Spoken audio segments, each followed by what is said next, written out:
Hello everyone, আসসালামু আলাইকুম। Welcome back to my channel. আজকের এপিসোডে আমি আপনাদের সাথে শেয়ার করব দারুণ মজার 2 পাউন্ড ওজনের চকলেট কেকের রেসিপি। আজকের রেসিপিতে থাকছে কেকের বেস, কেক ডেকোরেশন, আরও থাকবে অনেকগুলা টিপস। তাই আপনারা ভিডিওটা স্কিপ না করে সম্পূর্ণ দেখতে থাকুন।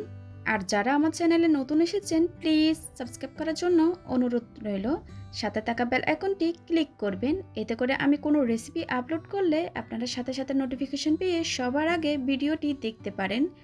চলুন তাহলে কথা না বাড়িয়ে রেসিপিটি দেখে নেওয়া যাক। প্রথমে একটা বাটিতে আমি ডিম ভেঙে নিচ্ছি 4টা। ডিমের কুসুম আর সাদা অংশটাকে আলাদা করে নিচ্ছি। আর বাটিতে যেন একদম শুকনা থাকে, কোনো ধরনের পানি বা তেল না থাকে, আর থাকলেও অবশ্যই ভালোভাবে টিস্যু দিয়ে মুছে নেবেন। আর ডিমগুলো ফ্রিজে থাকলে 1 ঘন্টা আগে ফ্রিজ থেকে বের করে রাখবেন। সাদা অংশে যেন কোনো ধরনের কুসুম না থাকে, এটা কিন্তু অবশ্যই খেয়াল রাখবেন। এবার এক পাশে আমি রেখে দিচ্ছি। এবার আমি শুকনো উপকরণগুলো ছেলে নিব, এতে করে কাজটা অনেক বেশি সহজ হয়। আমি এখানে 3/4 কাপ পরিমাণ ময়দা নিয়ে নিচ্ছি। আমি ময়দাটা তীর ব্র্যান্ডে নিয়েছি। আপনারা চাইলে এখানে যে কোনো ভালো ব্র্যান্ডের ময়দাটা নিতে পারেন। অবশ্যই সবসময় বেকিংয়ের ক্ষেত্রে তীর ব্র্যান্ডের ময়দাটা নিলে ভালো হয়। এবার দিয়ে দিলাম 3 টেবিল চামচ পরিমাণ মালয়েশিয়ান কোকো পাউডার, 1 চা চামচ পরিমাণ দিয়ে দিলাম বেকিং পাউডার, 1/8 টিস্পুন পরিমাণ দিয়ে দিলাম লবণ। এবার শুকনো উপকরণগুলো খুব ভালো মতো করে ছেলে নিচ্ছি। আর আপনারা কিন্তু এই শুকনো উপকরণগুলো 2 থেকে 3 বার করে ছেলে নেবেন। এবার একটা স্প্যাচুলার সাহায্যে শুকনো উপকরণগুলো খুব ভালো মতো করে মিশিয়ে নিচ্ছি। আপনারা চাইলে এই কাজটা একটা হ্যান্ড হুইক্সের সাহায্য করতে পারেন। শুকনো উপকরণটা খুব ভালো মতো করে মিশে গেছে। এবার এক পাশে আমি এটাকে ঢেকে রেখে দিব। এবার ভেঙে রাখা ডিমের সাদা অংশ আমি নিয়ে নিলাম। এবার একটা ইলেকট্রিক বিটারের সাহায্যে মিডিয়াম স্পিডে আমি 10 থেকে 15 সেকেন্ড বিট করে নিচ্ছি। অর্থাৎ ডিমের সাদা অংশটাকে আমি একটু ফ্লাফি করে নিচ্ছি। এবার বিটারটা অফ করে আমি এখানে চিনি দিয়ে দিচ্ছি 3/4 কাপ পরিমাণ। অল্প পরিমাণ চিনি দিয়ে আমি 1 থেকে 2 মিনিট পর্যন্ত বিট করে নিব। অনেকে বলে থাকেন ডিমের ফোমটা খুব তাড়াতাড়ি হয়ে যায় আর চিনিটা কিন্তু আস্ত থেকে যায়।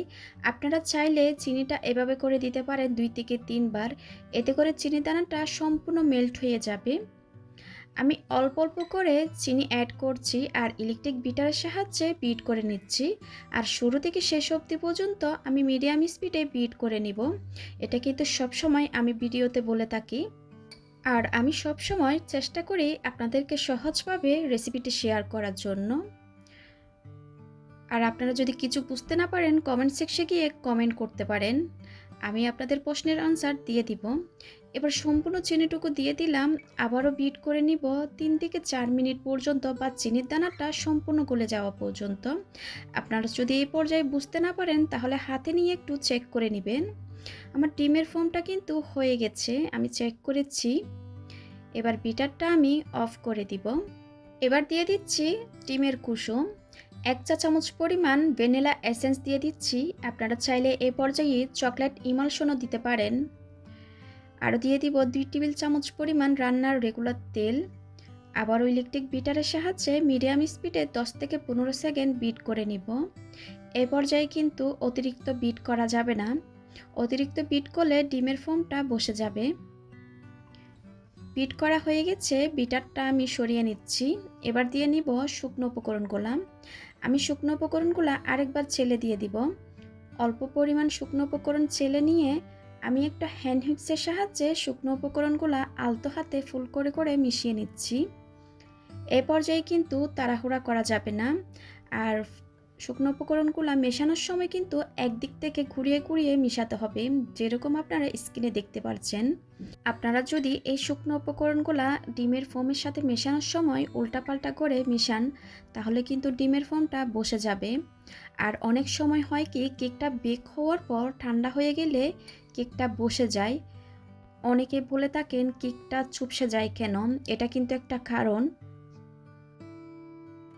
আপনাদের সাথে কথা বলতে বলতে আমি দ্বিতীয় ধাপে শুকনো উপকরণটা অ্যাড করে নিয়েছি। এবার আমি আবারও শুকনো উপকরণটা মিশিয়ে নিচ্ছি। আর এই শুকনো উপকরণগুলো আমি 2 থেকে 3 বার করে মিশাচ্ছি।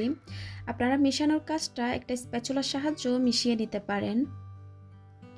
আমি খুব আলতো হাতে ফোল্ড করে করে মিশিয়ে নিয়েছি। আগে থেকে ওভেনটা আমি 160 ডিগ্রিতে প্রিহিট করে নিয়েছি 10 মিনিটের জন্য। এবার ব্যাটারের ঘনত্ব কীরকম হবে আমি আপনাদেরকে দেখিয়ে দিচ্ছি। ঠিক এরকমই হবে। এবার সম্পূর্ণ ব্যাটারটা আমি একটা 8 ইঞ্চ মোল্ডে ঢেলে নিয়েছি। ঢেলে নেওয়ার পর একটু ট্যাপ করে আমি ওভেনে বেক করে নিব 25 থেকে 30 মিনিটের জন্য। আমার এটা বেক হতে 30 মিনিট মতো সময় লেগেছে। আমি ওভেন থেকে বের করে নিয়েছি কেকটা। এখনও কিন্তু কেকটা অনেক বেশি গরম। কেকটা ঠান্ডা হয়ে যাওয়ার পর মোল্ড থেকে আমি ছাড়িয়ে নিয়েছি। কেকটা দেখুন কতটা সুন্দর হয়েছে আর কতটা স্পঞ্জি হয়েছে আমি আপনাদেরকে একটু দেখিয়ে দিচ্ছি। দেখুন কতটা স্পঞ্জি হয়েছে। আপনারা যদি হুবহু আমার রেসিপি ফলো করেন আপনাদের কেকও এতটা পারফেক্ট হবে। এবার কেকটাকে আমি স্লাইস করে নিচ্ছি। আমি 2টা লেয়ারে স্লাইস করে নিচ্ছি। আপনারা চাইলে 3টা করতে পারেন। আমি অত একটা পাতলা করি না, তার জন্য আমি 2টা লেয়ারে স্লাইস করে নিচ্ছি। যারা আমার চ্যানেলে নতুন এসেছেন প্লিজ সাবস্ক্রাইব করার জন্য অনুরোধ রইল। সাথে থাকা বেল আইকনটি ক্লিক করবেন, এতে করে আমি কোনো রেসিপি আপলোড করলে আপনারা সাথে সাথে নোটিফিকেশন পেয়ে সবার আগে ভিডিওটি দেখতে পারেন। এবার 10 ইঞ্চি একটা বোর্ড নিয়ে নিলাম। বোর্ডে সামান্য পরিমাণ ক্রিম দিয়ে নিয়েছি। এবার কেকের একটা লেয়ার বসিয়ে নিয়েছি। আমি এখানে সুগার সিরাপ হিসাবে দুধ নিয়ে নিয়েছি।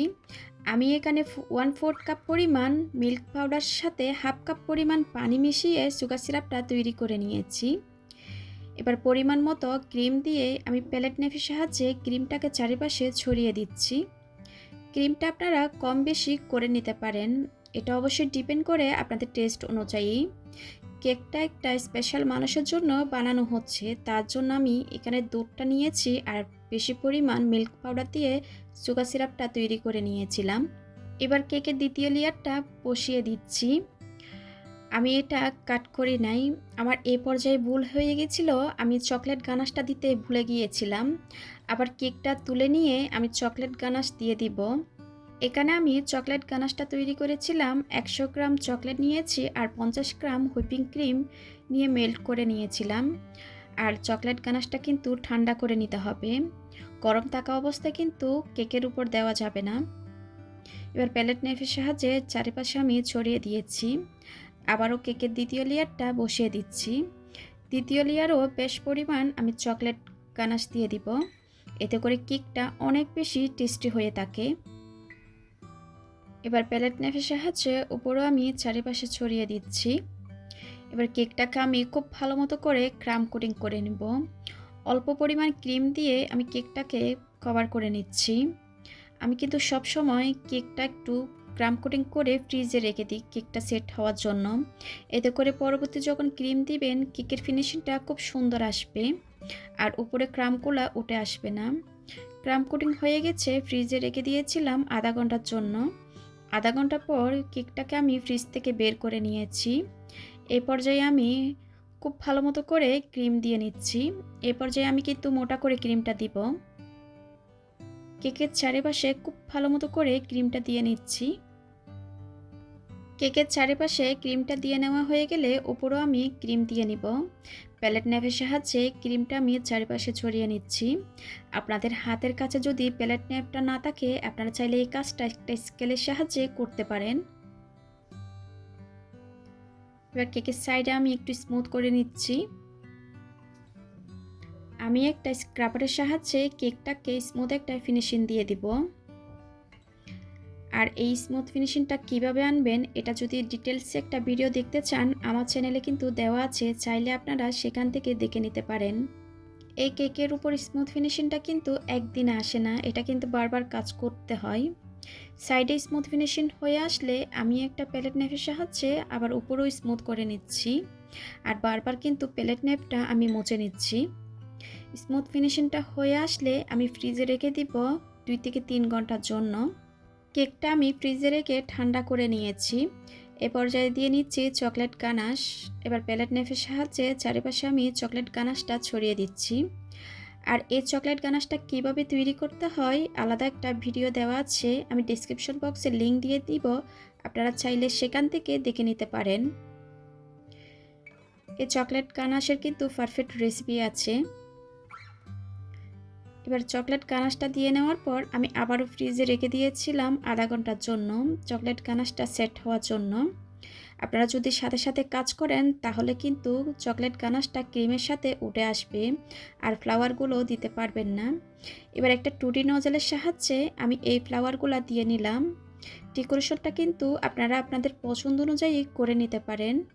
এবার কেকের উপর কিছু টপার দিয়ে দিব। আর এই টপারের রেসিপিও আমার চ্যানেলে দেওয়া আছে, চাইলে আপনারা দেখে নিতে পারেন। অফ ক্যামেরায় আমি গোল্ডেন ডাস্ট কালার করে নিব, কেকটা যেন দেখতে আরও বেশি সুন্দর লাগে। এই চকলেট কেকে কিন্তু আমি কিছু ছোট ছোট টিপস দিয়েছিলাম, আপনারা সেগুলো ফলো করবেন, ইনশাল্লাহ আপনাদের কেকও একদম পারফেক্ট হবে। আশা করি আজকের রেসিপিটা আপনাদের ভালো লেগেছে। ভালো লাগলে প্লিজ একটা লাইক দিবেন। আজকের মতো বিদায় নিচ্ছি, সবাই খুব ভালো থাকবেন, সবাই সবার জন্য দোয়া করবেন। আল্লাহ হাফেজ।